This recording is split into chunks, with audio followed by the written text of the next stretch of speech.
Upon the hills of the east stood Constantinople, the millennial jewel of the Christian world. For more than 1,000 years, the city stood as guardian of the faith. Its triple walls seemed impossible to breach. Within them, golden palaces, sacred mosaics, and ancient relics. At the heart of the city, Hagia Sophia touched the sky. Beneath its dome, ancient hymns echoed day and night. But the Eastern Roman Empire was living its twilight. Around it, new powers grew hungry for the city. The Ottoman Turks were advancing ruthlessly through the Balkans. In 1451, a young sultan ascended the Ottoman throne. Mehmed II, only 21 years old, dreamed of Constantinople. An ancient prophecy said he would be the conqueror. In Constantinople, Constantine XI was proclaimed emperor. He inherited a glorious city, but exhausted and nearly empty. The armies were small, the coffers empty. Even so, he swore to defend Constantinople to his last breath. He sent messengers seeking aid from all of Christendom. Rome, Venice, and Genoa promised help, but were slow to come. Only a few European ships arrived to reinforce the defense. Constantine gathered the defenders, Catholics and Orthodox, side by side. Beneath the sacred dome, all prayed for the same city. Mehmed sent his ultimatum: surrender or die. The emperor answered with dignified and firm silence. Constantinople would resist, whatever the cost. In April of 1453, the Ottoman army covered the horizon. 80,000 soldiers camped before the ancient walls. Red tents and black standards stretched endlessly. But the true terror was a cannon never before seen. Master Orban had forged the basilica, the greatest weapon in the world. Its mouth could swallow a whole man. When it roared, the earth shook for miles. Its giant stones crushed towers in seconds. The walls, intact for 1,000 years, began to yield. Defenders ran through the night, repairing every breach. At sea, an iron chain sealed the Golden Horn. The Ottoman ships could not pass. Day after day, the bombardments continued relentlessly. Stones like meteors fell upon the towers. Byzantine soldiers fought exhausted, without sleep. Women carried stones, earth, and timber for the repairs. Children ran through the streets carrying water to the warriors. Mehmed watched from his horse, growing more impatient. Then he conceived an audacious and impossible strategy. He would send his ships across dry land. 70 galleys were dragged across greased logs. Oxen and men pulled across entire hills. At dawn, the defenders saw the impossible floating in the Golden Horn. The city was now surrounded on all sides. Hunger began to spread through the narrow streets. Soldiers defended every meter with their last strength. Below the ground, Ottomans dug silent tunnels. The defenders responded with their own underground tunnels. Beneath the city, battles took place in total darkness. Torches trembled as men fought hand to hand. One of the greatest towers fell in flames that night. Mehmed offered an honorable surrender once more.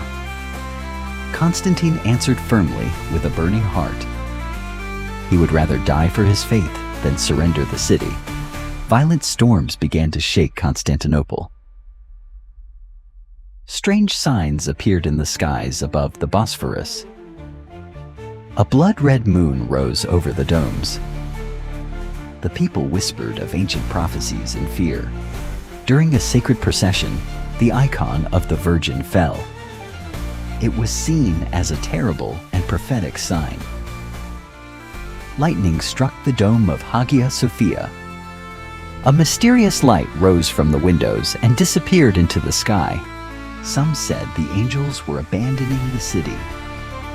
Others, that it was merely the smoke of the eternal battle.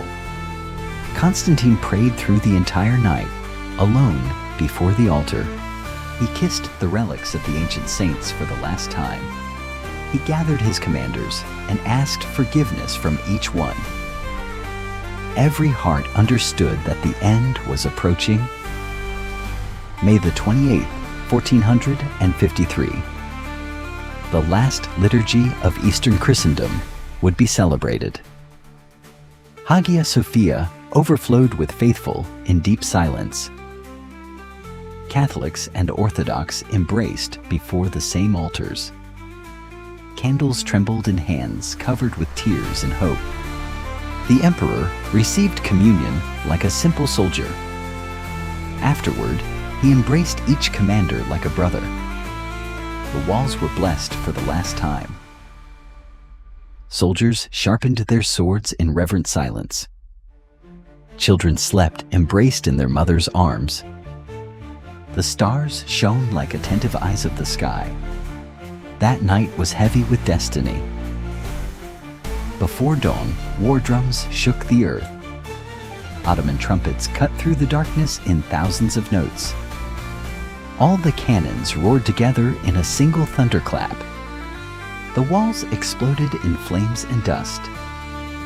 Wave after wave of soldiers advanced upon the city. The irregulars came first, without armor, without mercy. The defenders cut them down by the thousands. Then came the Anatolian troops, more disciplined. Greek fire consumed them in green flames. Finally, the Janissaries, the Sultan's elite soldiers. Their tunics shone like living embers in the dark. The battle became an open inferno. The brave Giustiniani, the Genoese hero, was gravely wounded. They carried him away from combat, bathed in blood. The defenders' morale began to collapse. On a side wall, a small gate was left open. Ottomans realized and poured through with shouts. Flags with the crescent rose on the ancient towers. Panic exploded through the city's narrow streets. Constantine saw everything collapsing before his eyes. He tore the imperial insignia from his body with his own hands. He drew his sword and ran into the heart of the battle. The last Roman emperor fought like a common soldier. After that moment, no one saw him again. The streets of Constantinople filled with smoke and screams. Civilians tried to flee toward the sea harbors.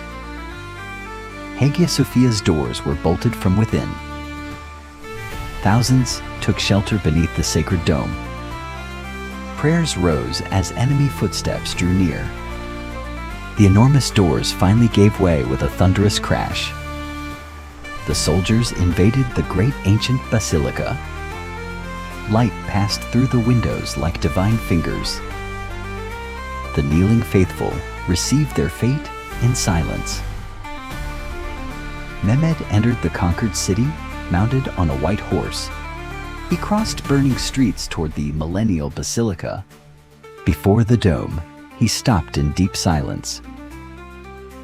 Mehmed stepped inside Hagia Sophia, awestruck.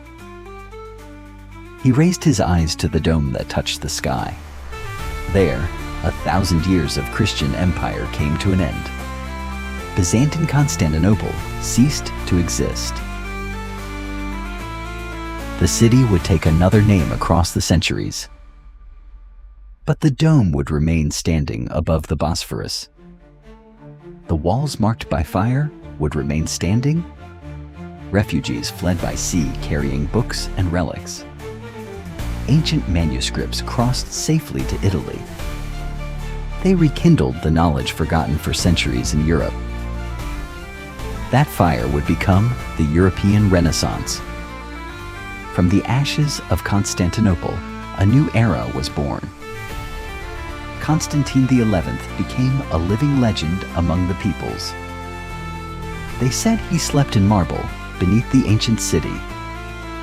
that one day he would return to liberate Constantinople and restore the lost empire in the final hour. The waters of the Bosphorus continue to flow serenely. Ships still cross where galleys once battled. Hagia Sophia still echoes with ancient prayers.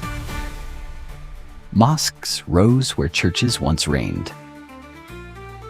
The memory of 1453 crossed the centuries. Faith, courage, fall, and rebirth blended into a single day. The day the last Eastern Christian empire fell. And the world was never the same again.